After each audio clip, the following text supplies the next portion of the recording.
Alright, what's good YouTube? It's your boy Zam, we back again once again. But today we're gonna be talking about Bleach Rebirth of Souls again. We're gonna be watching this video on why it's disappointing.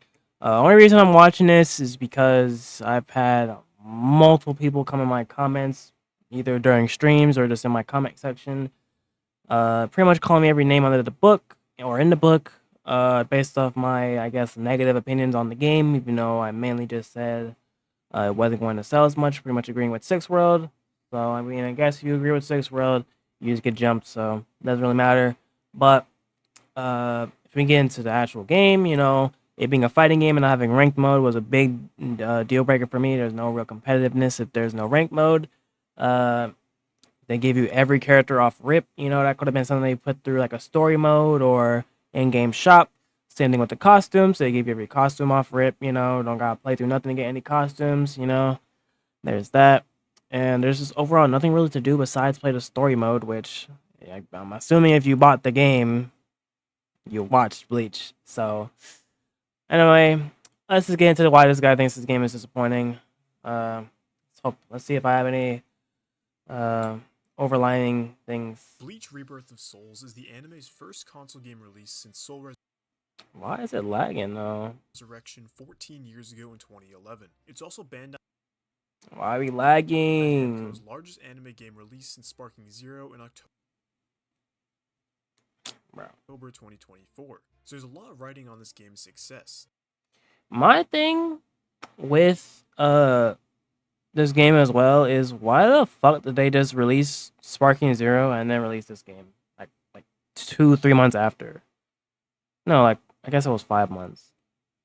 Must like still like If it doesn't do well, then Bleach fans won't be expecting a new Bleach game anytime soon. Bandai also needs to prove that they can move past the generic anime game formula and put out a competent fighting game with mass appeal. They definitely did not. That this game's core gameplay is a massive upgrade from the likes of Jujutsu Kaisen Cursed Clash and Hero One's Justice.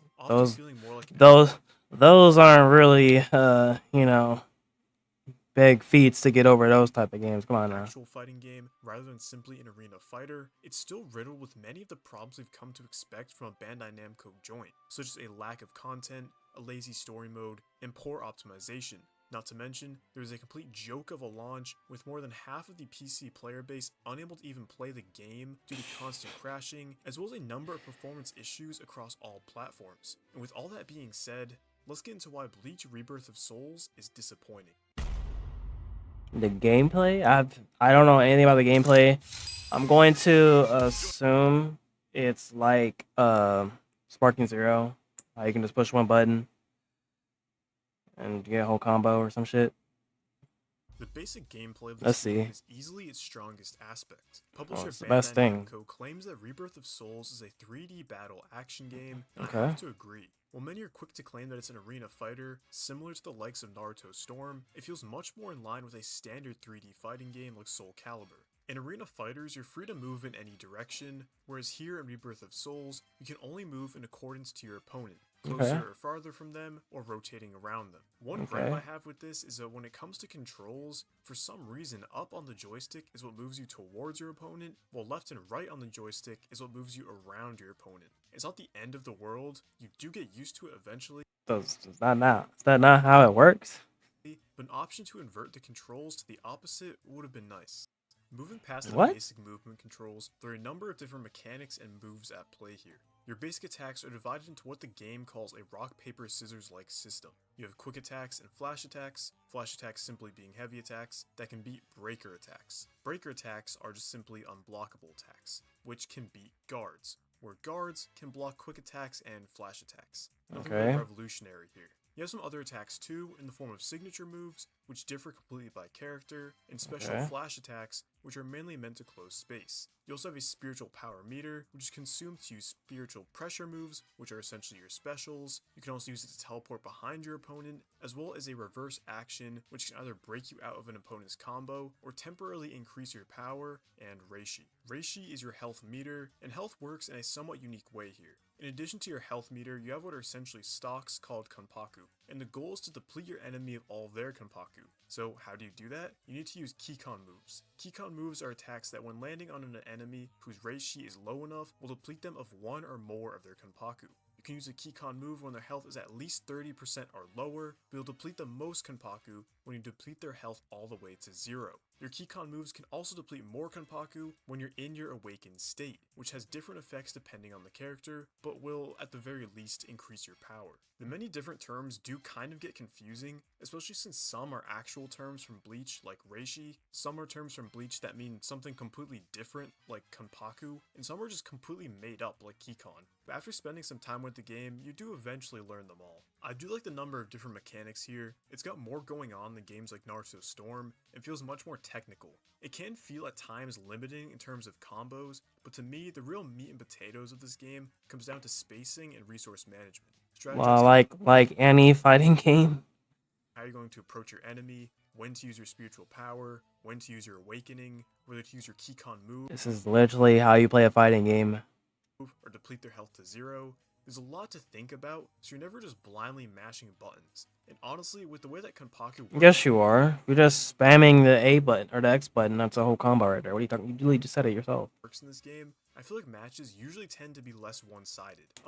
Yeah. Even when you're down a few stocks. But that's a problem. Kanpaku works, matches are very long. Most characters have about 8 or 9 Kanpaku, but in addition, Kikon moves and awakenings have very long cutscenes. It makes matches cinematic for sure, but it also adds... Welcome to the Dragon Ball Sparking Zero issue. Every fucking move has a cutscene, bruh. ...the runtime of every match. And if you have a main, then you're going to be seeing the same 2 cutscenes over and over again. Yep. But despite my few complaints, I've really enjoyed my time with this game. With the same voice lines. To actually think and strategize when facing my opponents, because matches didn't boil down to who could mash button faster or cheese more special moves. That's not what I've heard. Check out all the different characters. Rebirth of Souls roster consists of 32 playable characters, and for the most part, they play pretty differently from one another. Of course, their spiritual pressure moves are different, their signature moves are also different, with some even having their own unique mechanics to them. Speaking of unique mechanics, every character's awakening is different from each other. Some do just boil down to increase power, but there are a number of special awakenings too. For example, some characters will change their entire moveset to fight with a giant weapon or form. Others are even more unique, such as reducing your opponent's field of vision. This is the kind of stuff that I like to see in anime fighters, when the developers really go out with making each character play wildly different from one another with their own unique mechanics. But now, we get to where the positives end. This game's story mode covers from the Substitute arc all the way through the end of the Arrancar arc. And if I told you to imagine a Bandai Namco published anime game story mode, then you probably already have a good idea of what this game mode is like. To be fair, there are fully 3D animated cutscenes for most of the story, as opposed to the classic slideshow, but these cutscenes are simply just the bare minimum. Yeah, I'm about to say. Animation, so whenever something is supposed to happen that is beyond characters just walking and talking, they'll simply cut away. The pacing of these cutscenes is also pretty terrible. Characters just stand around awkwardly for seconds on end before stating their stilted dialogue. It's also an awful way for newcomers to the Bleach franchise to learn the story because they just skip entire segments or just don't explain things in a coherent manner. The gameplay of the story mode isn't much better as it's simply regular battles. There are some battles where you fight hollows, but they're never very interesting or unique. When you fight against actual opponents, you do need to strategize, but when you face these hollow enemies, you can just get by with mashing buttons. And that's really it for the story mode. Okay, it's a the story cutscenes mode. are lazy and the gameplay is repetitive. So like I said, the standard anime game story mode. In terms of other single player offerings, you can play normal matches or mission mode, but mission mode is just your standard arcade mode where you fight a series of enemies in a row. And that's really it for the single player content. If you want to actually get some amount of worth out of this game, you're going to need to go play online. But that also comes with its very own problems too. Trust me, I know. Trust me, I know.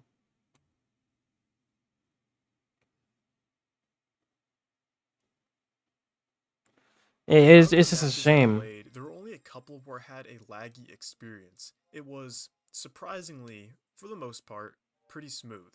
But that doesn't mean the That's online gets smooth? off easy. For starters, there is no ranked mode. This I really don't understand. Apparently it was leaked in the game's files, but as of March 21st, this game's launch day, there's no ranked, which is just ridiculous. You can play free matches or lobby matches, but neither has any form of progression. This also means that I have no idea what matchmaking is based off of. For the most part, my matches were pretty even, but there were a couple where I would completely curb stomp the opponent, or my opponent would completely curb stomp me. And since there's no ranked, or even any sign of how long my opponents have played for, I never know if it's going to be a one-sided match or not, which is sure to frustrate many players in the long run. But this is all under the assumption they even find a match in the first place. You can say how restrictive your matchmaking is based on proximity and connection, but I only ever found matches by leaving both options completely unrestricted. And even then, there were times where it would take me upwards of 5 minutes to find a match. And again, this is on launch day, which is a terrible sign for things going forward. Y'all give me all that shit about the game, bro. And this is what it is, bro. Why is it? Why is that? I guess another positive I can praise is the presentation. The visuals, outside of the story mode cutscenes, look very good. The in-game cutscenes look awesome, the animations are fluid, and the character models look great. I've seen others complain about the visuals in matches, but for me they look consistently good. I also appreciate the flair and style that this game has going on. The menus, the loading screens, the musical cues, there's a lot of personality here, which is something that I feel like many anime fighters miss out on. Now we get to this game's launch. It was riddled with problems, mainly on PC. The Steam page for Rebirth of Souls is currently sitting at mixed reviews. When the game first launched, it had a mostly negative rating. This is because for many players, the game was just essentially unplayable. What's happening? What just happened? Can I go back? Oh, we're loading again. Can I? Sorry, my computer's acting up. Constant crap. Well, yeah, like, y'all give me all this shit, bro. This guy said one good thing about the game. So, well, not one, but like one main good thing about the game, and it's been the combat, which is pretty standard combat, if you ask me. Crashing, resolution issues, audio issues, it was just a complete mess. Luckily, I didn't run into many problems. When I first started the game, I did have no audio, but after closing and reopening a couple of times, things eventually ran smooth. You had no audio? I never noticed any crashing or performance issues on my end, even when playing at max graphical settings. But that luck just didn't appear for many PC players. It was so bad, in fact, that Bandai had to come out and say that there was a problem and was asking users to report their issues. Which, I mean, I guess it's a good thing that they're acknowledging it and not going radio silent, but for a like how they normally do. $60 game to release to just be unplayable for half of your player base is absolutely unacceptable. Yeah. Other platforms, while not as bad, were not free from problems either. Users constantly posting about performance issues, low graphics, even on high-end consoles like the PS5 Pro. These problems are ridiculous and should not be coming from a company as big as Bandai Namco. I want to like Bleach Rebirth of Souls. Me too. I really do like the combat, the variety of characters, and the visuals, but everything surrounding those positives is just awful. There's a severe lack of content and nothing to do in game. The story mode is lackluster with boring cutscenes and repetitive gameplay. The other single player offerings aren't anything special either. There are some random collectibles you can unlock, but unless you care about power-ups that practically aren't noticeable in battle, then you won't care to collect them. The online is also lacking content with no ranked mode. There's no sense of progression, you're not working towards anything. The gameplay is fun, yes, but if you don't earn anything, there's nothing to show for your hard work, then what's the point? Issues are these are literally what I've been saying. Bandai Namco expects you to pay $60 just for a game that possibly won't even be playable, or if it is, then it'll be riddled with performance issues. I'm assuming these problems will be fixed in the near future, but I'm afraid it'll already be too late by then. Half the players excited to play this on launch will have already given up and refunded the game, and any publicity about this piss-poor launch will only persuade others to not buy the game. And honestly, I'd probably urge you too to not buy the game. I feel bad for Bleach fans. Now, because of Bandai Namco's incompetency, this game will probably be a commercial failure, which means that Bleach probably won't be getting another console game anytime soon. What also sucks is that this game has potential. I like the gameplay, but with nothing to keep you playing, no good single player content, and no ranked online, no one is going to want to stick with it. I would really like to give this game a 7 out of 10, but Bandai just makes it so difficult for me to praise them. But the real question is, should you even buy it? I'd say for the time I don't think being, so. no. If Bandai eventually releases a patch, which, I mean, they probably will, then I'd say if you're a massive Bleach fan, it'll be worth it at full price. But if you're already on the fence about picking it up, then at that point, I definitely urge you to just wait for a sale. I find it funny how every review of mine where I cover a new Bandai Namco published anime game ends the exact same way, where I say that I'd like to rate the game higher, but on principle I just can't. And ultimately, I only recommend picking it up if it gets a discount or if you really like the source material. Bandai will never learn because they'll probably still make some profit with this game, but only because Bleach fans feel the need to support this game, or else they'll never get another Bleach game, possibly ever. It's a rough cycle. I thought things would change after Sparking Zero, but it's really not looking too good. Hey, shout out to my boy Flame Hunter. Good video. Pretty much saying what I've been saying about this game this whole time. You Bleach fans be coming in my comments, bro, for absolute no reason, trying to defend this game. This game is not that good, bro. It has nothing to play for, nothing to do, nothing to do in the game. And you guys make it seem like I'm being antagonistic towards y'all. I'm not, man. I'm really not. You guys are gonna cry about a game that's not actually good just because you like the source material or whatever, man. That's on you, but just understand the facts, right? Sixero can say what he said about the game, I'm not tripping about what he said. It was facts at the end of the day, but my opinion says that this game is not good as a game. I'm not spending $60, $70 on this game that has no progression, no real good online, nothing to do outside of online. Like, why would I waste my time with that? Like, if there was a rank mode, then I'd be like, okay, we can get something started. But, like, but no. It's nothing like that at all. And the comment, to me, seems pretty basic, everything like that. I like Bleach. Don't get me wrong. I like Bleach. I love it. It's one of my first animes I've watched. It's one of the only big three that I've actually sat down and watched. I know what happens in One Piece and Naruto, but I've actually sat down and watched Bleach multiple times. So I can take my bias away from the anime and actually look at it from a game perspective and be like, hey, yo, this game is not that good. But anyway, that's my opinion on Bleach Rebirth of Souls. If anyone else wants to come out here and talk their nonsense to me, go right ahead. I don't care. Other than that, I'm getting out of here. Hope you have a great day. Peace.